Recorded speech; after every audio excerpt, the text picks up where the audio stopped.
Good morning, everyone. I am trying to figure out how to get this to make this bigger. Hopefully on your own devices you can do that. We're recording here at the NuMotion studio, and I'm Beverly Jacobson. So welcome to our Trisomy Talks episode 4. And I hope you can hear me through the mask. I'm actually going to leave this room in a little bit. And Lindsay is our NuMotion equipment specialist, and she's going to take over, and so she'll be able to take her mask off, so you should be able to hear her pretty well. And she is going to go over the different pieces of equipment that we have here in the room, and feel free to put your comments in the chat. If she doesn't get a chance to come over and look at comments, we'll try to get to that. Maybe we'll do a Q&A towards the end so we can catch everything at once.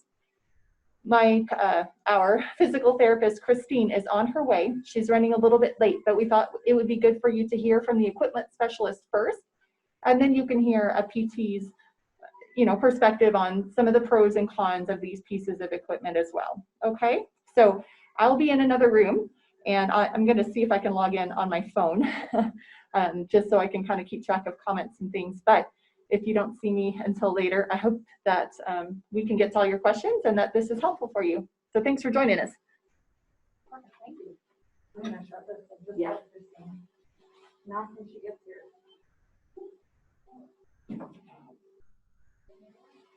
All right, thank you guys. That's we're doing things a little bit differently as best as we can. My name is Lindsay, as Beverly said. I'm with NuMotion, and so she asked me with Christine, who's on her way to today, talk about mainly what we're going to do today is standing frames and gait trainers. So what I'm going to do is take a little bit of time and kind of go through and show you the individual pieces of equipment. And then when Christine gets here, hopefully we can have her kind of add in the different applications. So when we would use the different pieces of equipment and when. So I'm going to start with the standing frames, and I'll bring each one up to kind of show you guys the features and talk about what they do. So typically the standing frames we use early on to help promote weight bearing through the legs. So I can imagine, it's hard to hold your kiddos up all the time. So the standing frames just allow us to provide that support so that they can get that prolonged weight bearing while you're doing other activities and working with them. So a lot of these standing frames, I'm going to move some pieces here. A lot of these standing frames go into different positions, what we call supine and prone position. So that all, it depends on the position of how the kiddo is positioned in there and laying. So when we talk about supine, supine is you're laying on your back. So the standing frame, similar to this one, gets you in when you're laying down, and then it slowly comes upright. And I'll actually just start with this one. All of these come with trays because, of course, we want to have activities and fun different things to promote upper extremity movement and activities and engagement. So when we say that we start out in supine, it starts out laying down. So sometimes that can be a little bit easier to get the kiddos in. A lot of times it depends on head control, a lot of Velcro. But once we get them in, so you just lay your child in here and then close the supports. And the supine feature allows it to come to standing right like that. So then you'd be able to move your kiddo around and come upright. And these do go all the way up to the upright position. So you can go fully upright then, okay? So this is what we call a supine stander. And again, it's starting in the back and then coming up. This is a cute, call it squiggles. It's actually pretty easy to adjust. Actually, it's harder to adjust, but that's for me, but really easy for parents to get their kiddos into it. So it makes for a nice option for supine standing. And then what we have is prone. So prone is for our starting on your stomach and then coming upright. So when you think of tummy time and working on head control, I gotta move this tray really quick.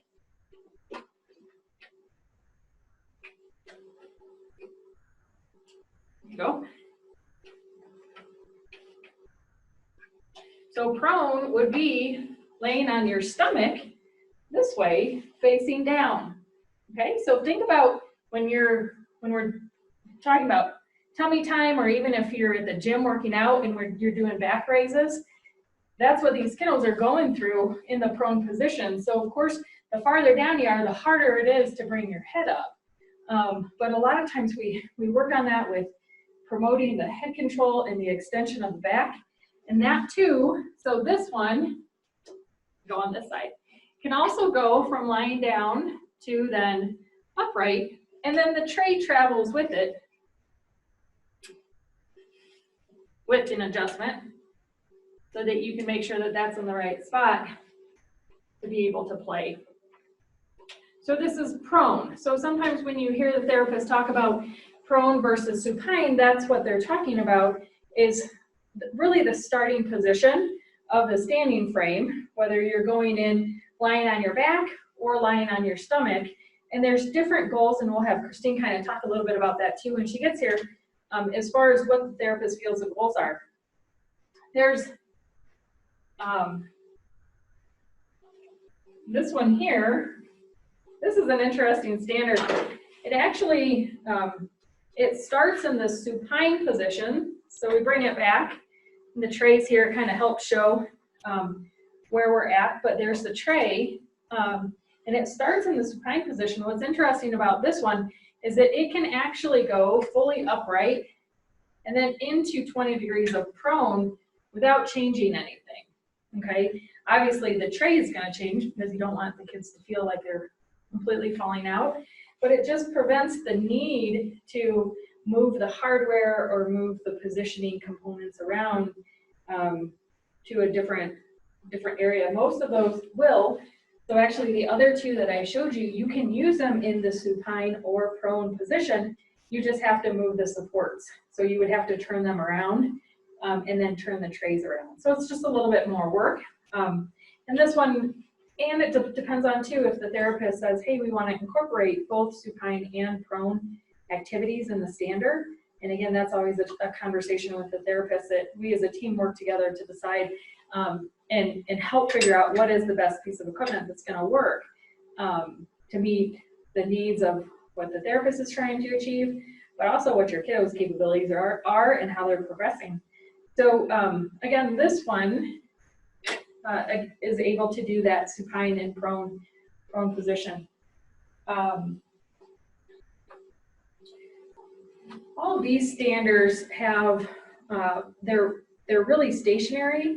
So while they're on wheels, you're able to move them around to where you need to go, but it doesn't give the kids mobility, okay? It gives them weight bearing through their legs and strengthening, but it doesn't give them a way to move. Now there is an option for a stander, it's called a mobile stander, a little bit different. And what this is for, so it has wheels like a wheelchair. I'm gonna hold this up a little bit so it's easier to see, okay? So it has big wheels on the side. And what you're actually able to do is stand them, so they do go into the standing position. The way I have it right here is actually if the kiddo would be facing me. So you have supports in the back of them, holding them up. Now this is only upright. So the support here is only straight up and down. So it doesn't allow the different positions. It's putting the kiddos directly in from behind. Like you would be typically holding your kiddo like this and then putting them in facing that way. But then it gives them the option to wheel around while they're standing. So it's just kind of a neat option. It's called a mobile stander. So it does promote some independent mobility and the ability to get around. Just letting you know that Christine's here. Our PT is here. And does it say it's recording? I just want to double check. Okay. It says it's recording. We're recording. All of a sudden, Yep. You want to hang out right there? Here, you sit. So Christine's here. So I'm going to finish going through the walkers, and then I'll have, we'll switch, and I'll have Christine go over some of the applications, and I might help her with, as far as just showing the different features that she has. a need for that. So those are standing frames. And again, this one gives the option for mobility to get around a little bit. But after standing frames, that's when we move into gait trainers. And so the gait trainers are meant to help the kiddos walk, learn to walk, and they have different supports. So I have 3 different ones that I just wanted to kind of show you that there's a wide variety of gait trainers available that will show, that provide different supports depending on where the kiddo's at and the support that's needed. So the first one I'll show is a kid walk. I'm going to bring this down just a little bit so you can see it a little bit easier. There we go. This one's interesting. So it's a dynamic gait trainer is what we call it. So it actually moves side to side and up and down. So when you have kiddos that bounce, they get that feedback. You're also able, some of the kids will actually use the wheels to use their hands. And we hope that they do that with their feet, because obviously the idea is to help them with walking. But it gives them the opportunity to move. And so this provides quite a bit of support in the trunk area and also the pelvis, just to give that stability so that they can be able to use their legs when getting around.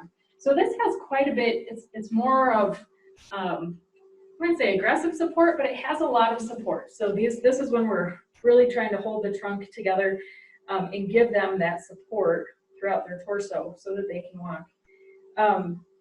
Does great for outside with the bigger wheels, but it's a little bit bigger and it's a little bit heavier. So it's not meant for everybody, but it's just another option that we look at. Another one is a pacer. So this is a mini, it's really little, but it goes up in different sizes. Now this one provides a chest support. I'm going to put it this way so you can see. So this support here goes around their chest, and then you can get it with a seat. You can get it with handles. You can get it with arm supports if needed. What's interesting about this little gait trainer is that it's easy to take components off as they start to develop skills. So you can build it to where it has a lot of supports, and then you can remove those as needed or as the kiddo progresses in their walking skills. So you can actually you can have a bunch of supports, and then as they're ready, you can remove them. Hey, there we go. We can remove the supports to where then it looks like just a regular reverse walker maybe, okay? So maybe we just have the handles on here and that's all the kiddo needs. So there you go. So you can take this one apart where you don't need as much support. Now the only thing with this is that, especially on the larger sizes, this gets heavy. So it sometimes can be a little bit harder for kids to pull behind them. And so that's why sometimes that's when we go from the typical gait trainer to a reverse walker. And when we do that, then we're looking at something that's a little bit lighter, right? And this is mainly meant walk from behind, get in here, and then you're pulling it behind you, and it's obviously short for me, but we're just promoting some extension, pulling the walker behind. This one happens to have arm supports so that we can get a little bit of weight bearing through the arms right here. But what it has is just larger, it's lighter. So it just has smaller wheels. It's really maneuverable, but typically we put these in with kiddos that don't need a lot of that chest support. So this might be just walking with using their arms to support them, or even just holding on to the side rail, but they don't need all of the chest support or the hip support. And so again, this is where typically they gradually go through this equipment with what's needed based on the support that they need. And again, it's just all just different options that are available to help meet the kiddo's needs with where they're at. So that's kind of a quick overview of the different equipment. Typically, when you have equipment needs or questions, what we do is we work together. So NuMotion, myself, work together with the therapist to talk about what are goals, what are you trying to achieve, And then I'm here to match and provide the opportunity to try different equipment or to see what will work. So with that, I'm gonna switch, put on my mask and hand it over to Christine so that she can go over some stuff with you too. Okay.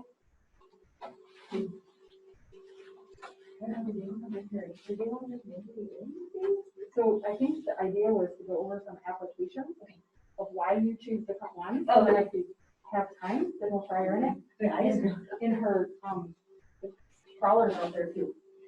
Nice. Hi, I'm Christine. I'm a physical therapist. So you guys kind of went and talked about different pieces of equipment. Does anyone have any specific questions for me in regards to this equipment?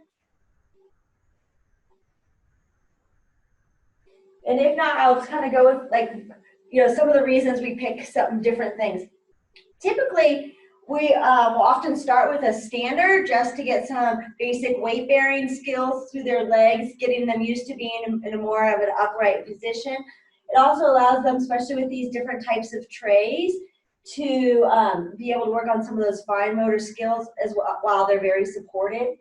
And as you can see, it kind of depends on the different standards are based on how much support that they need, and there's lots of different options, or how difficult it is to get a child into something.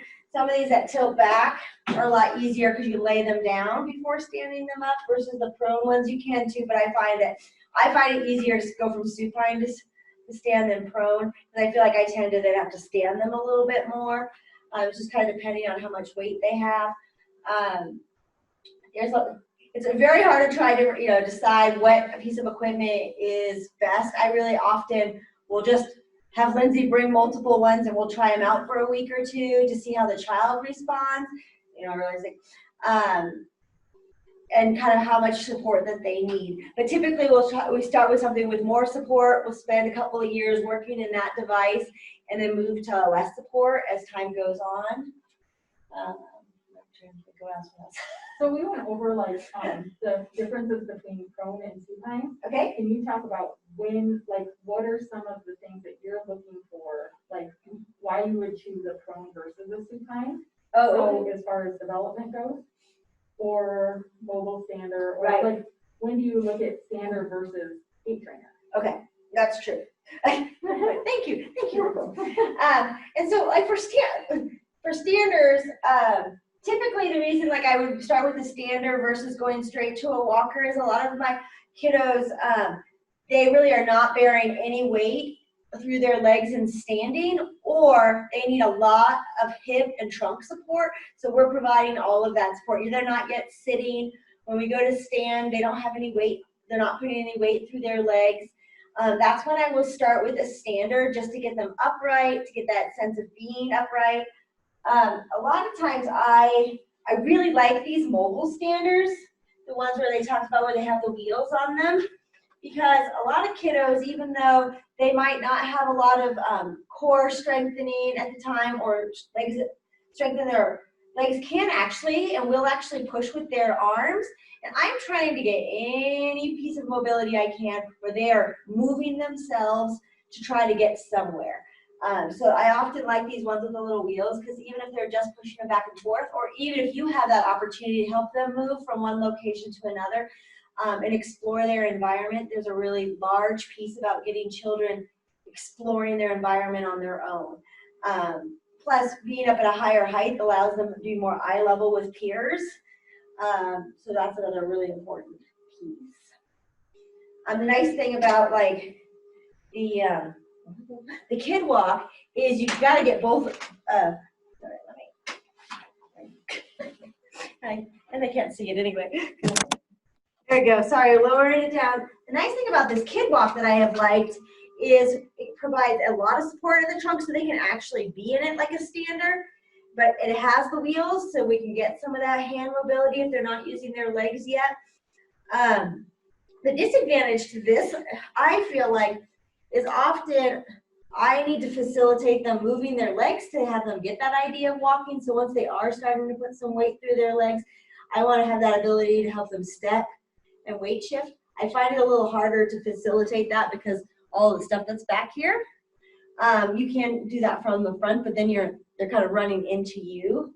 So that's when I often will move to using this pacer. The pacer also has this trunk support that she was talking about.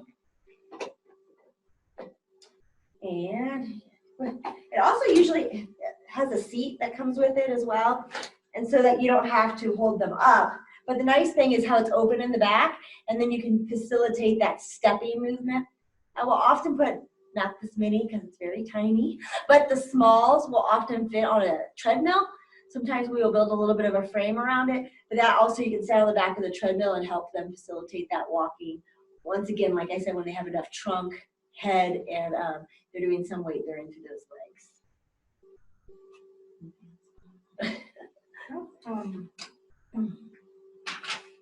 Any questions? Do you guys have any? Sorry. Do you guys have any questions?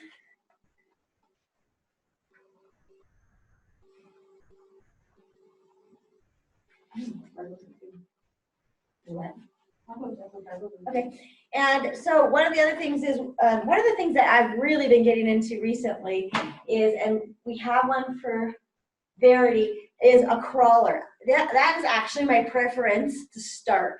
I don't mind using a stander, especially if I can borrow one or use one from someone else. I like to get them into that, but recently I've been using crawlers. They're a little bit tricky with insurances. So far we've gotten no insurances to cover them except for Echo, which is a specialty thing through TRICARE. But we've also had some of the CES waivers that have paid for them. But the reason I like the crawling is it will help get a really nice weight bearing through upper and lower extremities, help with that reciprocal patterning, helps with core strengthening, motor planning, all those types of things. So my preference would be to start there, but it's been difficult to get it paid for. Get more. Keep going. And we have one too. We have one. Yeah, I was gonna say, bring one of those in here. Yeah, well, she's gonna go ahead and grab that crawler. Do you have any questions? Sorry. Yeah, does anyone, hi, does anyone have any questions? You can unmute yourself and just ask. We're a small group today. And informal. Yes. So here's Verity's crawler. Do you want us to bring her in? Yeah, let's bring her in. Okay. This is a crawler, and like I was saying, we get them on their bellies, and we can do a lot of reciprocal hand over hand crawling. Gets a lot of weight through the weight bearing, for weight bearing. It's really important for those hands, especially if anybody has any contractures in their hands, to kind of work on getting that hand opening and weight bearing through those to help that fine motor skills. I've had significant improvement with kiddos who had a hard time reaching or grasping or holding on to things by just simply getting that weight bearing. Oh, I don't know if you guys can hear me. Weight bearing through their hands. We've had a lot of benefits. Just that shoulder stability has really developed using the crawler. Some of the other side benefits from speech and language is communication really seems to start picking up as we also get that reciprocal crawling, and there is a lot of research on that piece. You want to work to help get her in? Sure. And altering the. Yeah, I'm like on, off, on. Right. Yeah. Thanks for your patience with the masks. We're trying to figure it all out. So we're gonna tour you guys around and actually show getting Verity. I did it to where the head would go that way, but you can turn it around the other way. So we're gonna put her in This way. Okay, can do that. Okay. Sometimes you have to take it. Sometimes I take it and I lay it all the way flat. If you're by yourself, you're gonna lay it all the way flat. This is like a. Miss Verity. Does this just go? And then they're gonna grab that strap. Okay, between her and we're gonna put it right up here.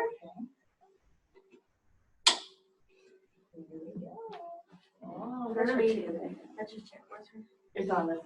Yeah. Are we? It's across. We probably should have taken it off. We're not laying. No. I just want to make sure it's not hanging over there. Hey, Verity. It's not a fan. Not a fan yet. Yeah. And this is very typical. Like, kids will get very fuzzy at first. It probably takes a few weeks to kind of get them to be like, oh, I can tolerate this.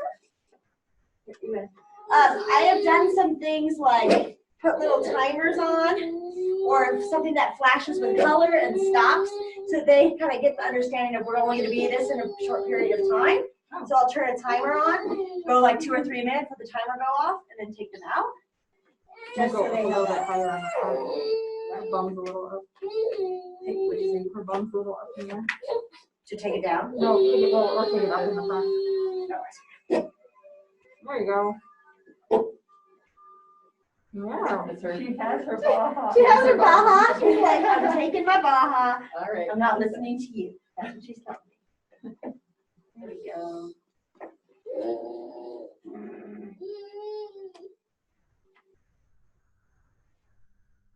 Getting some rocking. Oh, there you go. Moving those legs. Mhm. And now she's actually doing that rocking herself. Nice. Good job. Good job. I know. You're like, what are we doing here? Should we move a little?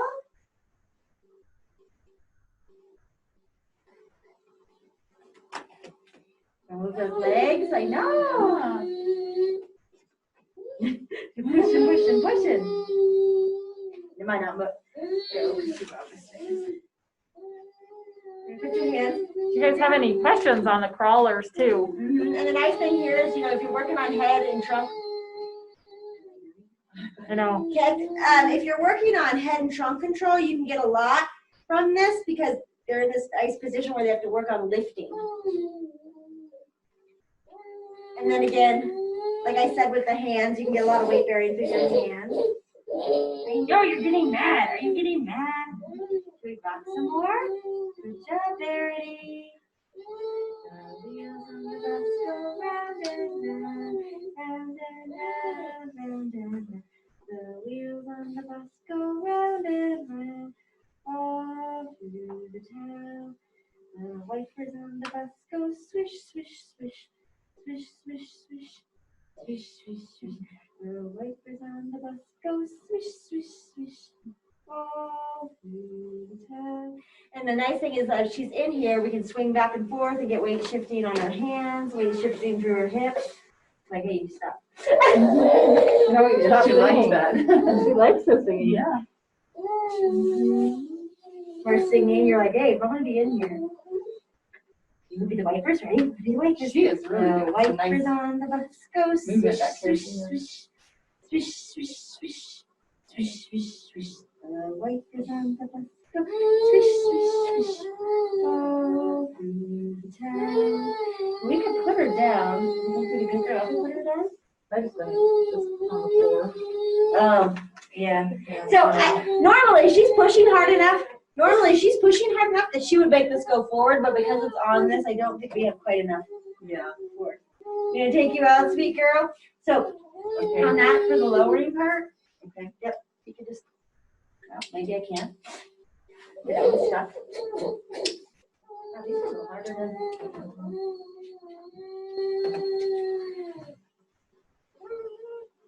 There we go.